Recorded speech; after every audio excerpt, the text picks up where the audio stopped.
छिंदवाड़ा से एक बड़ा अपडेट आप तक पहुंचा दें। किडनी फेलियर मामले में मृतक बच्चों की संख्या बढ़कर अब 14 हो चुकी है। 8 बच्चे जो गंभीर स्थिति में हैं उन्हें नागपुर में इलाज किया जा रहा है। कफ सिरप पीने से बच्चों की मौत हुई, हालांकि कार्रवाई हो चुकी है, एफआईआर दर्ज हो चुकी है और जिन pharmaceutical company Kataria pharmaceutical company से सप्लाई हो रही थी उन गोदामों को भी सील कर दिया गया। लेकिन अपडेट अब यह है कि मृत बच्चों की जो संख्या है वो बढ़कर 14 हो गई है।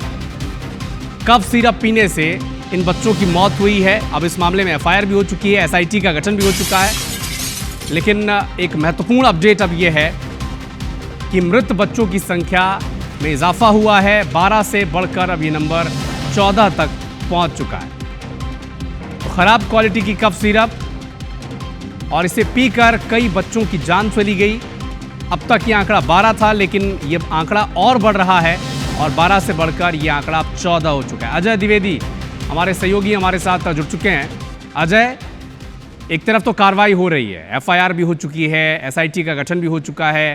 कटारिया फार्मास्यूटिकल कंपनी जहां से सप्लाई हो रही थी वहां पर अब जांच भी जारी है, सील भी कर दिया गया है। लेकिन मृतक बच्चों की जो संख्या है वो अब लगातार बढ़ रहा है। 12 से बढ़कर ये आंकड़ा अब 14 तक हो चुका है। क्या अपडेट है और बताएं।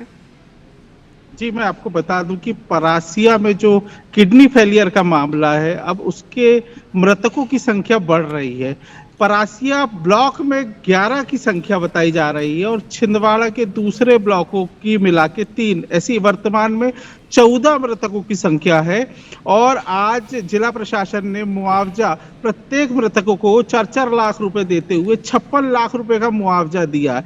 14 मृतकों को मुआवजा दिया गया है। इसके अलावा 8 गंभीर बच्चे जो हैं वो नागपुर में इलाज करवा रहे हैं। एक बच्चे का इलाज एम्स में चल रहा है, 3 बच्चों का इलाज जो है निजी अस्पतालों में चल रहा है, 4 बच्चों का इलाज जो है वो मेडिकल कॉलेज में चल रहा है।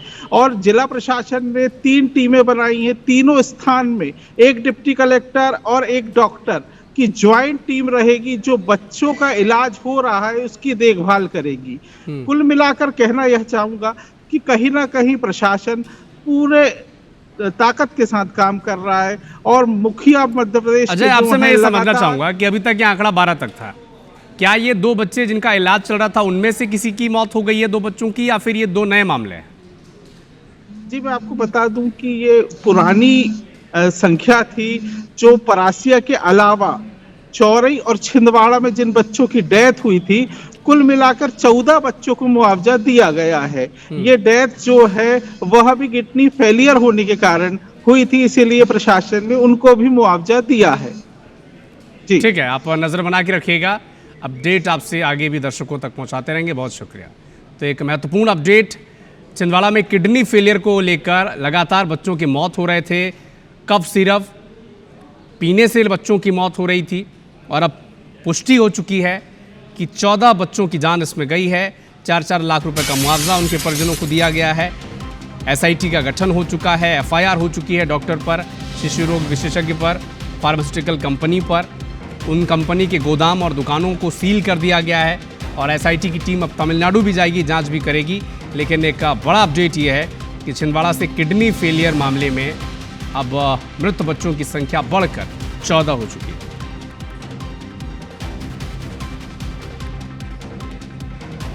तो मामला लगातार पूरे प्रदेश में गरमाया हुआ है, इस पर पॉलिटिक्स भी हो रही है।